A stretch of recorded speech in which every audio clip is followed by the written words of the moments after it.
Imagine just for a second the most dangerous weapons on Earth. If you really picture them in your head right now, Yeah. your mind probably goes straight to something, cinematic. Oh, absolutely. Like nuclear silos hidden beneath the plains of the Midwest, right? Right.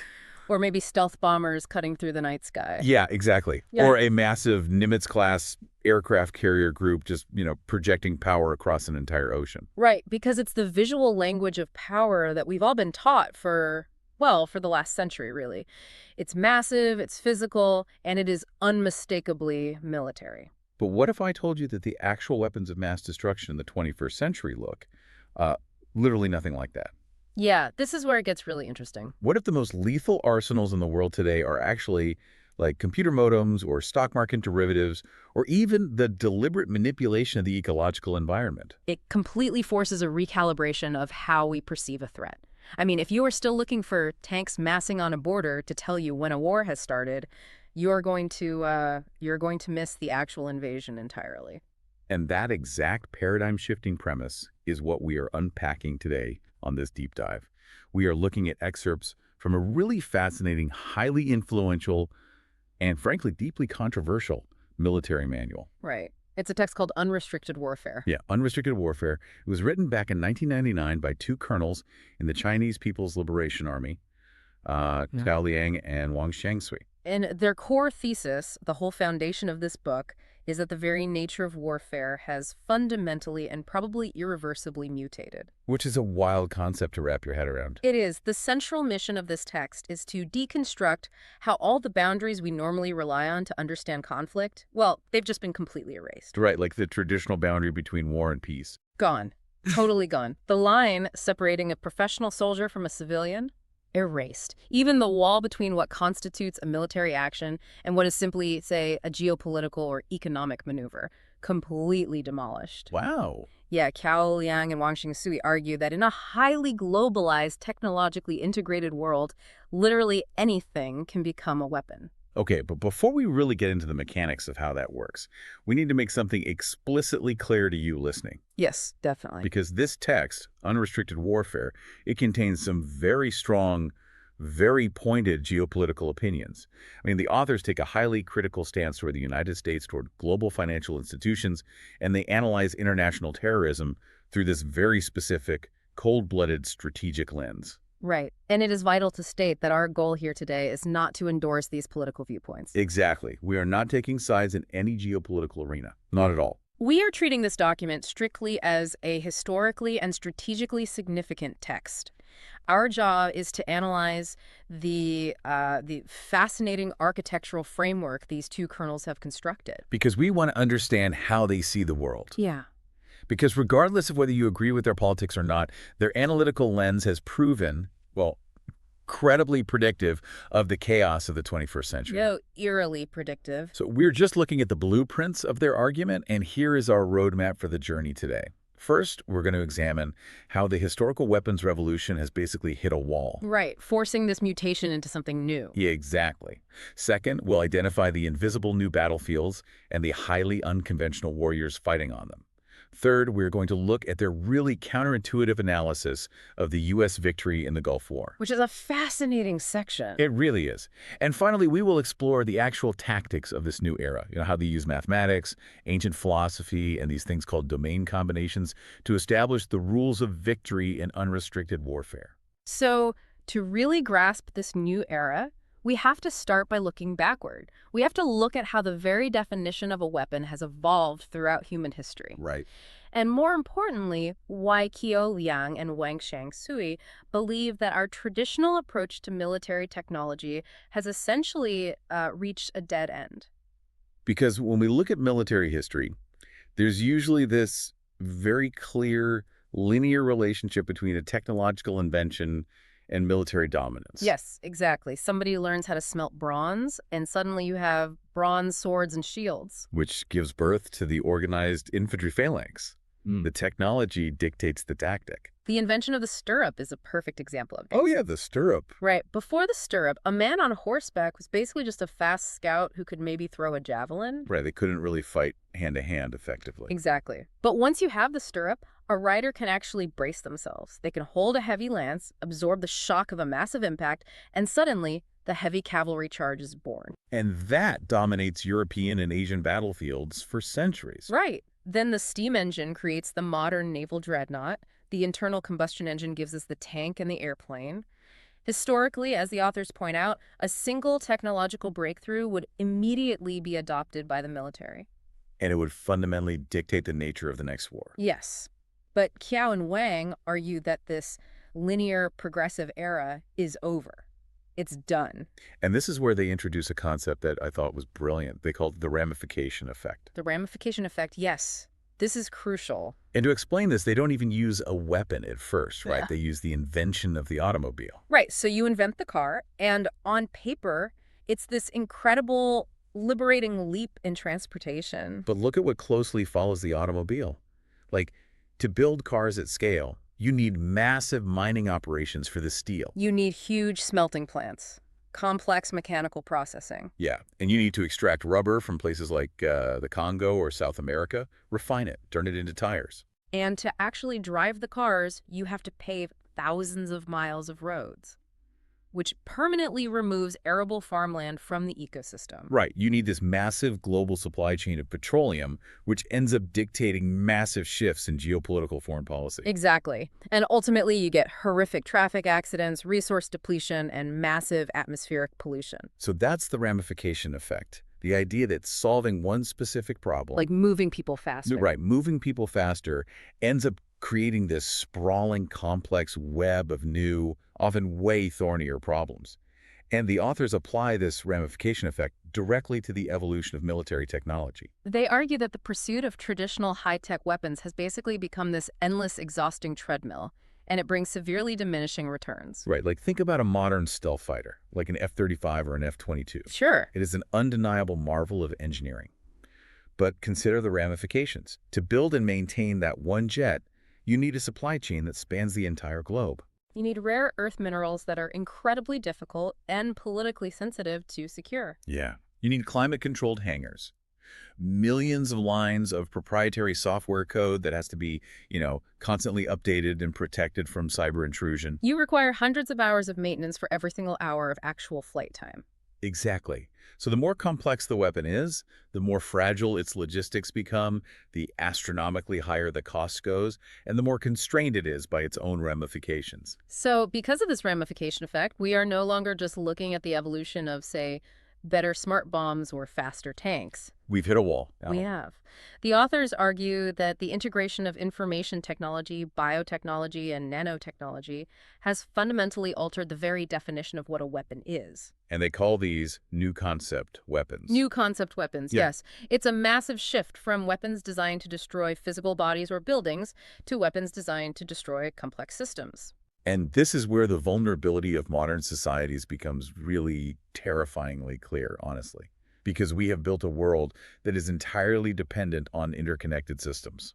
The text makes this argument that a single computer hacker operating out of a basement or an internet cafe somewhere, attacking a critical financial instrument or a banking network. They can destroy a nation's economy more effectively than a traditional armored division rolling across the border. Exactly. Which is wild. Think about the scale of that shift. In the past, to cripple a nation's economy, you had to physically blockade their ports with a massive navy just to stop trade. Or you had to send waves of heavy bombers to pound their industrial centers and factories into literal rubble. Right. It took immense national wealth and thousands of lives just to attempt it. But now the authors are suggesting that a digital logic bomb. A logic bomb, right? Yeah, a piece of malicious code that just sits dormant in a financial network until a specific date or condition is met, and then it systematically deletes ledger data. They argue that Peking can achieve the exact same strategic outcome as a bombing campaign. Or consider a coordinated speculative attack on a national currency. Which we'll get into more later, but yeah. These things can cause total economic collapse. They can wipe out middle-class savings, trigger massive social unrest, and just paralyze a political system. And all of that happens without a single uniformed soldier crossing a border, or a single physical shot being fired. They even point to figures like Bill Gates. I know, reading that part was surreal. Bill Gates as a factor in warfare. But it makes sense in their framework. They argue that in this new paradigm, people who control information gateways, operating systems, massive global networks, they are just as relevant to the dynamics of modern power as decorated military generals. Because the control of data and infrastructure is now quite literally a lethal power. It requires a radical redefinition of how we measure national strength. Okay, let's unpack this for a second. Because it's like we spent centuries, millennia even, perfecting the ultimate boxing glove, right? We've gone from bare knuckles to leather to reinforced foam, creating this multi-billion-dollar, high-tech, aerodynamically perfect glove. And we are standing in the center of the ring, totally ready to fight. Only to realize the opponent isn't in the ring at all. Exactly. They're up in the promoter's office, hacking the bank accounts, stealing the ticket revenue, and bankrupting the entire sport.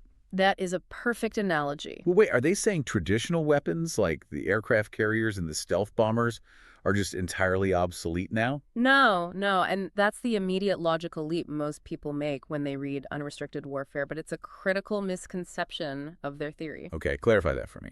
The authors, Kiao and Wang, are definitely not saying traditional weapons are obsolete. An aircraft carrier group still projects immense, undeniable power. A stealth bomber can still decapitate a nation's leadership. Right. They still blow things up very effectively. But they are no longer the decisive factor. They are no longer the guaranteed trump card they were in the 20th century.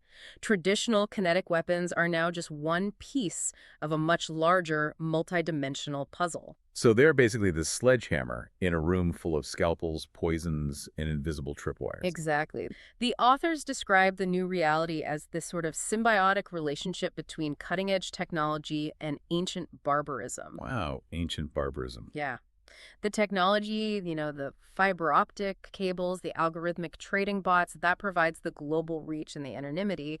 But the intent, the fundamental desire to compel an enemy to submit to your will, that remains as old and barbaric as human history itself. So you might be using a digital virus instead of a physical artillery shell, but the ultimate goal is still devastation and subjugation. Precisely. Okay, so if the weapons have mutated from physical bombs to digital viruses and economic shockwaves, then the battlefield itself must have completely transformed to accommodate them, right? Oh, it has expanded exponentially. The text introduces this concept of the battle space. The battle space. Right, and the traditional military battle space was strictly three-dimensional for most of history, land and sea. Then, in the 20th century, we added the air, and eventually outer space. Right. But in the era of unrestricted warfare, the authors detail how the battle space now encompasses the electromagnetic spectrum, cyberspace, nanometer space, and crucially, the ecological environment. The ecological environment. Yeah. I mean, they are actually talking about manipulating the weather, altering precipitation patterns to cause droughts or floods in rival nations. Maybe even triggering seismic events if the technology eventually allows for it, yeah. It's terrifying. So the battlefield isn't just a place on a map anymore. It's literally everywhere. It is completely omnipresent. And because the battlefield is everywhere, the people fighting on it are no longer just uniformed professionals who have gone through basic training. And this was honestly the most shocking element of the text for me. Who are the new warriors? Because the authors don't just talk in abstract terms here, they explicitly name people. Right, they call them network tyrants and non-state actors. Yes. They talk about early computer hackers like Robert Tappan Morris. The Morris worm. Exactly. In 1988, Morris was a graduate student who wrote a piece of code just to see how big the internet was. But a flaw in his code caused it to replicate uncontrollably, and it accidentally crashed a huge chunk of the early internet. He didn't even mean to destroy anything, but the disruptive capability was undeniable. Right. And they mentioned Kevin Mitnick, who infiltrated massive corporate networks. They mentioned transnational terrorists like Osama bin Laden and the Oshinrikyo cult in Japan. Yes. And then, amazingly, they explicitly named George Soros, the billionaire financial speculator. They group all these vastly different people together as the new protagonists of global warfare. To understand why they group a graduate student, a doomsday cult leader, and a billionaire together, you really have to look at two concepts the authors heavily emphasize. Okay, what are they? Asymmetry and unlimited measures. Asymmetry and unlimited measures. Right. The traditional laws of armed conflict, like the Geneva Conventions, these were built by strong industrialized nations to fight other strong industrialized nations. It's a gentleman's agreement on how to kill each other. Basically, yeah. But what happens when a much weaker nation or a non-state group wants to challenge a global superpower? They know full well they can't match the superpower's defense budget. Exactly. They can't build a competing fleet of nuclear submarines. So they turn to asymmetry. They attack exactly where the superpower is vulnerable, using methods that the superpower's massive military apparatus just isn't designed to defend against. Right, they use those network tyrants. Yes. They use hackers to steal proprietary data or erase critical financial records. And they use extreme, unlimited measures. Let's look closely at the examples they cite for that, because it's dark. Aram Shinrikyo was a doomsday cult in Japan. In 1995, they released sarin gas, which is a highly lethal nerve agent, on 5 different trains in the Tokyo subway system during rush hour. Or consider the 1998 bombings of the U.S. embassies in Nairobi and Dar es Salaam by al-Qaeda. But the authors don't view those as just isolated, horrific criminal acts or tragedies, do they? No, they view them as the brutal dawn of the new paradigm. Q and Wang argue that these non-state actors are actively demonstrating that no rules apply anymore. Right. The distinction between a military base and a civilian subway car filled with commuters. These groups do not care. They are operating completely outside the boundaries of international law, which makes them incredibly difficult for a traditional, rule-bound, hierarchical military to predict or defeat. Okay, hold on though. Grouping a doomsday cult that uses sarin gas with a billionaire like George Soros feels like a massive conceptual stretch. It does sound jarring at first. Right. I mean, I understand the hackers, I understand the terrorists, but treating a currency trader as a warrior, are they really saying that trading currency on the open global market, even if it's super aggressive, is an act of war? It is a profound friction point in their argument. And to really understand it, we have to look deeply into the mechanics of what actually happened during the 1997 Asian financial crisis. Which the authors study obsessively in the text. Obsessively. So in the mid-90s, the economies of Southeast Asia, countries like Thailand, South Korea, Indonesia, they were booming. They were called the Asian Tigers. Right. Thailand, for instance, kept its currency, the Thai baht, pegged to the US dollar to encourage foreign investment. Meaning the Thai government practically guaranteed that a certain amount of baht would always equal $1. It creates stability for investors. Exactly. But financial speculators, and notably funds managed by Soros, noticed that Thailand didn't actually have enough foreign currency reserves in their central bank to maintain that peg if everyone suddenly wanted to sell their baht. Oh, wow. What? So the speculators attacked. They borrowed massive amounts of Thai baht and immediately sold it for US dollars on the open market. Just flooding the market. Yes, this massive wave of selling put immense downward pressure on the value of the baht. The Thai government desperately tried to defend the currency by buying baht with their own dollar reserves, but, well, they eventually ran out of money. So they had to break the peg. The currency floats, and I assume it immediately plummets in value. It collapsed. Totally collapsed. And when the currency collapses like that, the real-world ramifications are immediate and devastating. Because suddenly everything is more expensive. Worse, Thai businesses that had borrowed money in US dollars suddenly found their debt had doubled or even tripled overnight in local currency terms. Massive corporations went bankrupt. Millions of people lost their jobs. Over a currency trade. And the contagion spread. It hit Indonesia, where the economic collapse led to severe food shortages, massive riots in the streets of Jakarta, and eventually the fall of the Suharto government after 30 years in power. Wow. So from the author's perspective, you look at that outcome. The economy is destroyed, the political order is destabilized, there are riots, mass unemployment, starvation. Yes. If a financial maneuver causes the exact same level of societal collapse as a military invasion, then it is warfare. That's their point. It's financial warfare. Precisely. They argue that intent simply does not matter. Really, intent doesn't matter. Not to them. Whether Soros was just executing a cold, calculated trade to make a profit for his investors, or whether he was actively trying to destroy a sovereign nation, is totally irrelevant to Cao and Wang. Because the outcome is the same. The only thing that matters is the destructive capability he wielded. He collapsed governments without firing a gun. So the sheer scale and velocity of global capital has turned it into a weapon of mass destruction. regardless of whether the person pulling the trigger wears a uniform or a bespoke suit. That is their terrifying thesis. The state monopoly on warfare has been permanently broken. Unbelievable. The professional soldier now has to share the stage with the technological elite, the financial speculator, the media baron, and the transnational terrorist. Which brings us perfectly to how they actually view those professional soldiers. Right. Because to prove their point that conventional state-on-state warfare is basically a dead end, they turn their analytical lens to what most of the Western world considers the absolute pinnacle of modern military success. Operation Desert Storm. It's exactly the United States victory in the 1991 Gulf War. And this section of the text is just a brilliant exercise in shifting perspectives. Because in the West, particularly in American military academies, Desert Storm is taught as a masterpiece of modern warfare. It's the textbook example of how it's supposed to work. I mean, Saddam Hussein invaded Kuwait. The U.S. built a massive coalition. Then they executed this flawless application of overwhelming technological force. Right, the air campaign. Yeah. They used stealth aircraft to fly completely undetected into Baghdad. They used precision-guided munitions to dismantle the Iraqi command and control infrastructure in just a matter of days. And then the ground war. A massive coordinated ground invasion that flanked and crushed the elite Republican Guard in roughly 100 hours. I mean, the U.S. views it as the ultimate vindication of their doctrine, their training, and their technological superiority. But the authors of Unrestricted Warfare look at that exact same conflict and see a strategic dinosaur. A dinosaur. Yeah.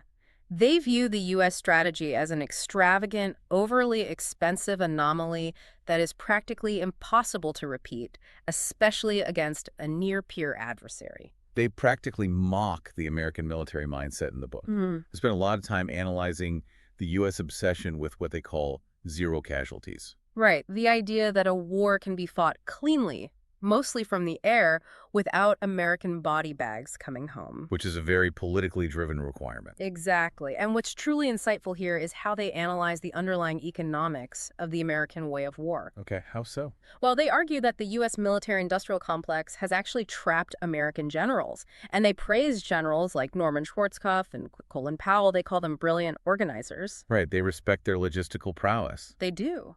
But they say they're trapped in a corner of their own making. The U.S. relies entirely on developing hyper-expensive, exquisite technology. Which goes back to the ramification effect we talked about earlier. Yes. The authors point out the fundamental absurdity of building a billion-dollar stealth bomber, flying it halfway across the world, and launching a $1 million precision-guided cruise missile just to destroy a cheap $50 foxhole or a solitary, aging tank sitting in the desert. It's the ultimate example of diminishing returns. Yeah. You'd basically bankrupt yourself trying to win perfectly. It is. And they describe the Gulf War using this great analogy. They call it the multi-section apple. The multi-section apple? Yeah, they acknowledge that the U.S. integrated land, sea, air, space, and electronic warfare brilliantly. They sliced the apple into many different sections and used them all. Right. But at the end of the day, an apple sliced into pieces is still fundamentally an apple. The Gulf War was still entirely confined to the military sphere. Right, it was still force on force, tank on tank, plane on plane. Exactly. And the authors argue that by fighting that way, the U.S. exposed a massive critical vulnerability. Which is? Their logistical tail. Oh, yes. They specifically mention Major General William Pagonis, who was the logistics commander for Desert Storm. Right. And the authors point out that Pagonis practically had to move an entire functioning American city to the Saudi Arabian desert. I mean, millions of meals, millions of gallons of aviation fuel, air conditioning units, perfectly engineered spare parts, ammunition. Staggering. All of it had to flow seamlessly across the ocean into secure ports just to support the troops. And that massive, incredibly complex logistical footprint is a glaring vulnerability in unrestricted warfare. How so? Well, if you are fighting a peer adversary who understands this new paradigm, they aren't going to meet your tanks in the desert. They won't fight you where you're strongest. Right. They will use cyber warfare to scramble the port manifests in Saudi Arabia so the fuel never actually arrives, or they will use biological warfare or localized ecological attacks to render the air bases completely unusable. And if the logistics fail, that multi-billion-dollar army just starves in the sand. Precisely. Wow. And they point to another major vulnerability, right? Domestic public opinion. Yes, the media aspect. Yeah. The authors closely observe how the U.S. military had to constantly manage the media cycle during Desert Storm. like the daily press briefings in Riyadh, the carefully curated grainy green footage of smart bombs flying exactly down ventilation shafts. Right, to prove how clean the war was. Exactly. They argue that this absolute reliance on domestic public support makes the U.S. highly susceptible to media warfare and psychological operations. Definitely. If an enemy can manipulate the narrative, Like maybe by flooding social media with deep fakes of civilian casualties or hacking networks to make the war look like a failure. they can completely shatter the political will of the American public. And if the public demands the troops come home, the enemy has defeated the U.S. without ever matching them on the physical battlefield. That is just wild. So the authors are basically saying the U.S. built the world's most expensive, indestructible sledgehammer. It is, without question, the best sledgehammer ever created in human history. But future wars are going to be fought by a swarm of mosquitoes. You can swing that sledgehammer all you want. You can crush a few mosquitoes if they land on the anvil, but you aren't going to hit the swarm. Right. And eventually you'll just collapse from exhaustion and the financial ruin of swinging it. That is a perfect encapsulation of their critique. The authors view the U.S. as rigidly adhering to the rules of war. The Geneva Conventions, international law. Yes. The U.S. expects a clear, recognizable beginning and end to hostilities, but their future enemies will not. They won't play by those rules. No. The U.S. prepares for a conventional, symmetric grand war. Two massive armies clashing on a defined plane. But the real threats are asymmetric, multidimensional, and completely unrestricted. So the enemy won't meet the U.S. tank for tank. They'll attack the banking system that funds the tank. Or the microchip foundries that build its targeting systems, or the media networks that sustain the political will to deploy it. Okay, so if conventional warfare is a dead end for everyone except the country with a limitless defense budget, how do the authors actually propose fighting in the future? Right. What's the alternative? Yeah, if you are the swarm of mosquitoes, how do you organize an attack effectively? The answer lies in blending everything together, breaking down every conceivable boundary. The authors introduced the core tactical concept of their book, Which is superdomain combinations. superdomain combinations. Okay, so superdomain, meaning operating above and across completely different realms simultaneously. Exactly. It means seamlessly combining military and non-military actions until they are totally indistinguishable. So you don't just fight in the physical domain with bullets. No, you fight in the economic domain with tariffs, the informational domain with data manipulation, the legal domain with international lawsuits. And all of this happens at the exact same time. Yes. And the text lists some frankly terrifying specific combinations, like they talk about ecological warfare. Right. The deliberate manipulation of natural phenomena. Imagine a nation subtly seeding clouds to trigger massive unseasonal flooding in a rival's agricultural heartland, basically destroying their crop yields for the year. Or they talk about trade warfare, using economic sanctions or targeted embargoes on critical technology like advanced semiconductors, not as a tool of diplomacy, but as a kinetic weapon of war to paralyze an industry. We've talked about financial warfare, obviously, and cyber warfare, planting logic bombs in civilian infrastructure or unleashing network viruses that specifically target hospital databases or municipal water treatments. Right. And to explain how a commander actually uses these, the authors use this vivid imagery of a cocktail. Cocktail. Yes, they say a brilliant military strategist in the 21st century is no longer a traditional tactician moving infantry battalions on a map. They are a bartender. I love that analogy, a bartender of war. Exactly. They mix methods from completely different, seemingly unrelated domains to create this lethal, paralyzing concoction. Okay, let's walk through the mechanics of what a cocktail attack might actually look like based on their framework. Let's invent a scenario. Okay, perfect. Let's imagine a scenario where country A wants to force a major territorial concession from a rival, country B. Okay. Under the old rules of conventional warfare, country A might amass troops on the border, issue an ultimatum, and just invade. Which obviously draws international condemnation, sanctions, and potentially a massive military response from country B's allies. Exactly. It's costly and incredibly dangerous. But under unrestricted warfare, country A mixes a cocktail. So what's the first ingredient? First, they don't even use their own military. They use proxy hacker groups or cyber mercenaries to infiltrate country B's SCADA systems. SCADA systems. That stands for supervisory control and data acquisition, right? Yes. Those are the industrial computers that manage the physical infrastructure. Right. So the hackers plant malware that intermittently shuts down country B's national electrical grid. So suddenly, there are rolling blackouts across the entire country. Traffic lights fail, hospitals are running on backup generators, domestic panic starts setting in. Right, that's the first ingredient. Then, simultaneously, country A launches the second ingredient, financial warfare. Okay, how does that work? They coordinate a massive systemic dump of country B's sovereign bonds on the international market while simultaneously shorting their currency. Just like the Asian financial crisis. Exactly. The value of country B's currency plummets, inflation skyrockets overnight, and interest rates spike. So now you have massive economic chaos layered directly on top of the infrastructure blackouts. Yes. I mean, people can't get money out of ATMs because there's no power, and even if they could, the money is suddenly worth 20% less. Exactly. The pressure on the government is immense.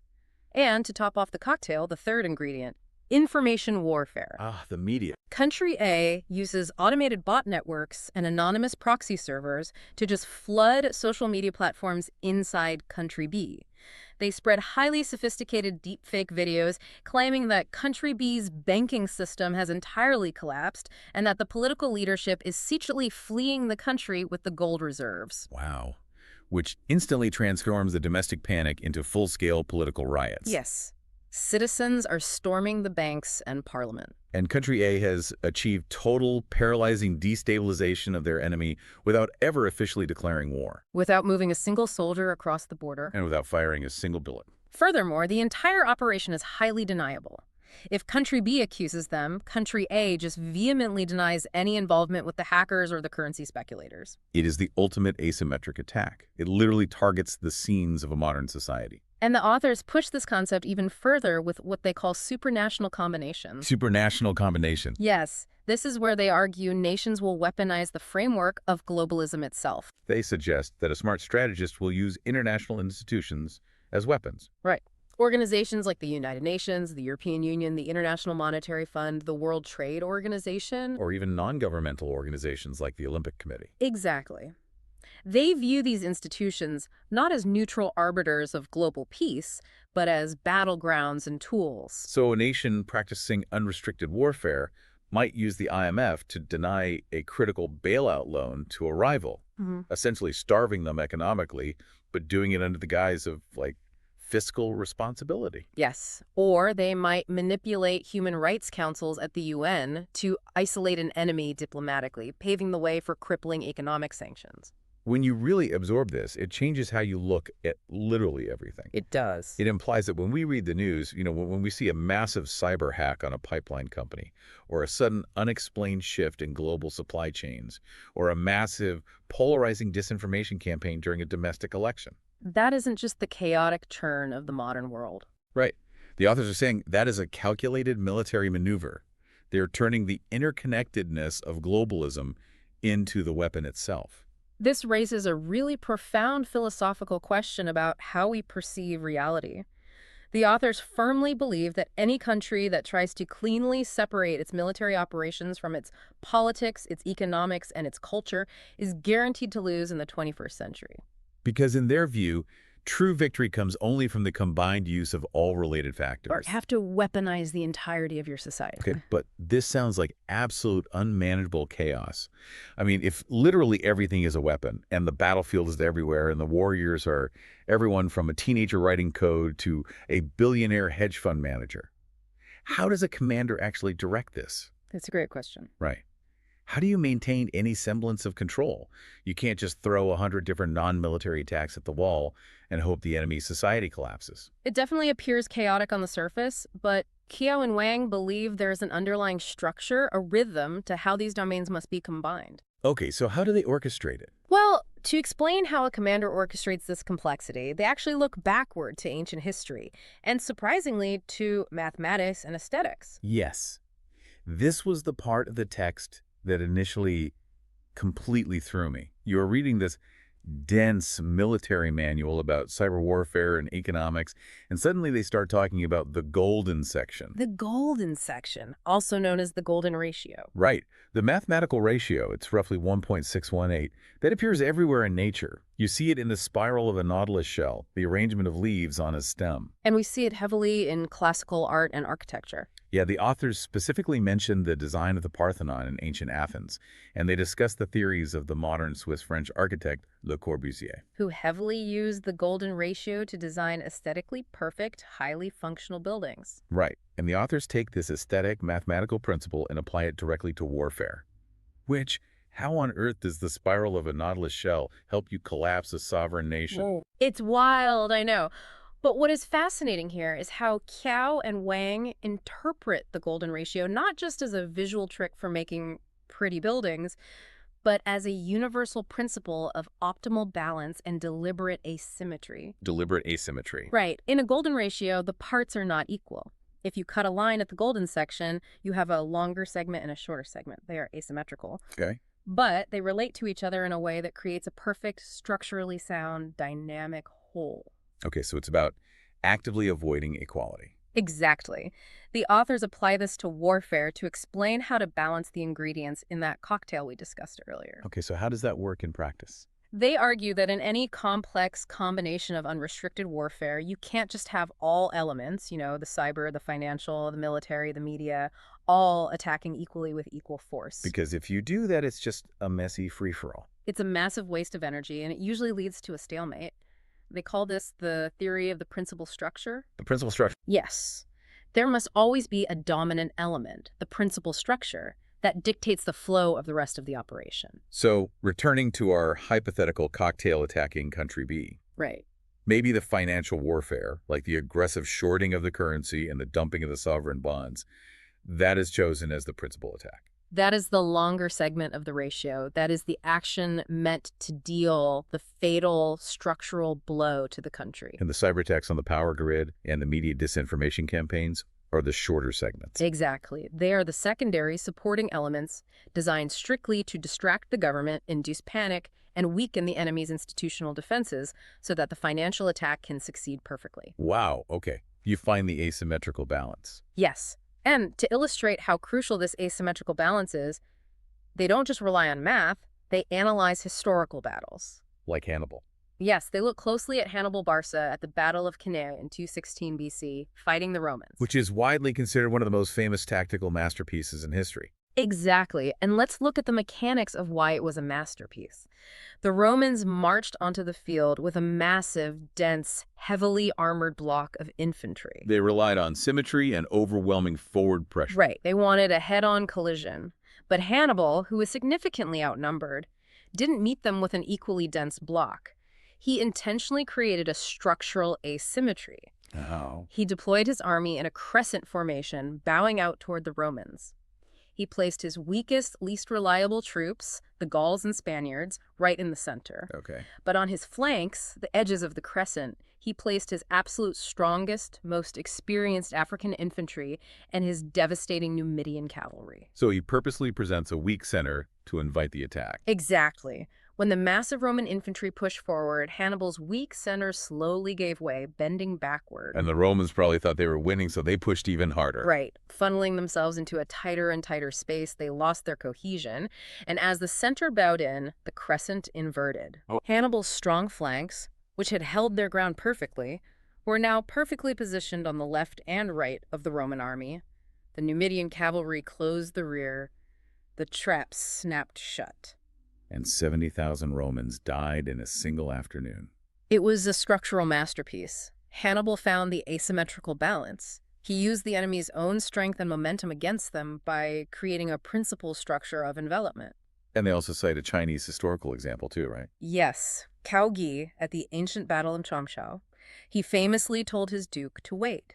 He let the enemy beat their attack drums 3 times, knowing that by the 3rd time their morale and adrenaline would be depleted while his own troops were fresh. So he found the asymmetrical point in time rather than space. Precisely. So Cao and Wang are arguing that this ancient understanding of asymmetry is exactly what is required to win today. It's just applied across a dozen different non-military domains. Right. And they argue that executing this requires what they call beyond limits thinking. Beyond limits thinking. Or in Chinese, jiao ling yu zu hei. Telling Yuzuhe. This is the absolute ultimate requirement for a commander or strategist in the 21st century.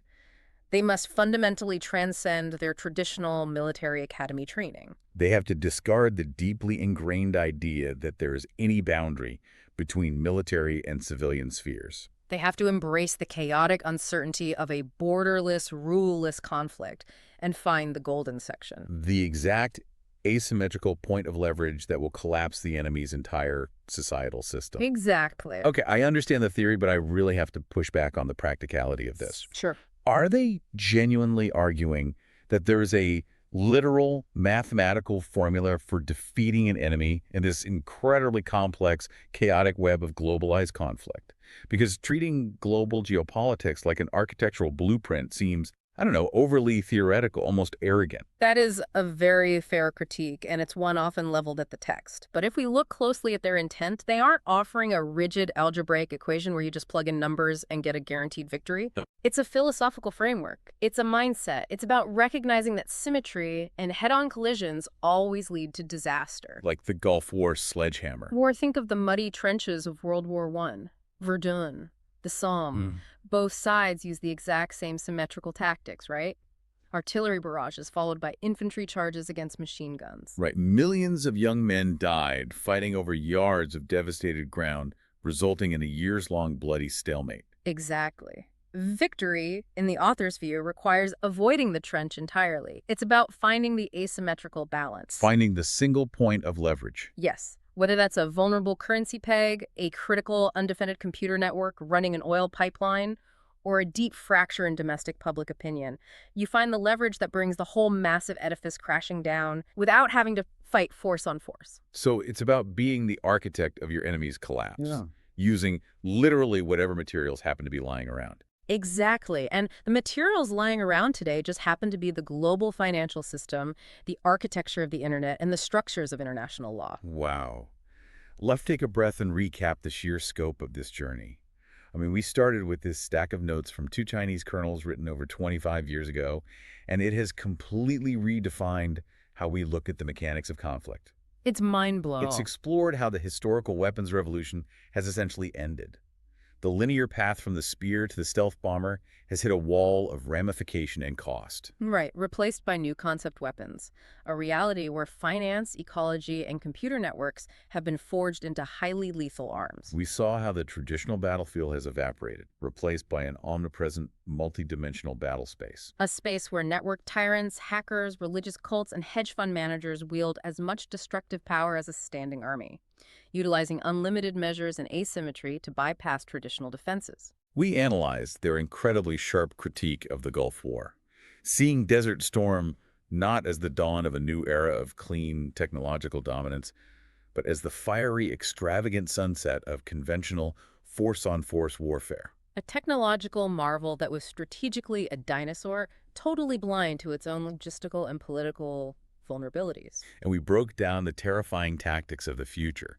The superdomain cocktails mixing cyber and financial attacks, the weaponization of globalism through supranational combinations, and the philosophical search for the principal structure. The golden section.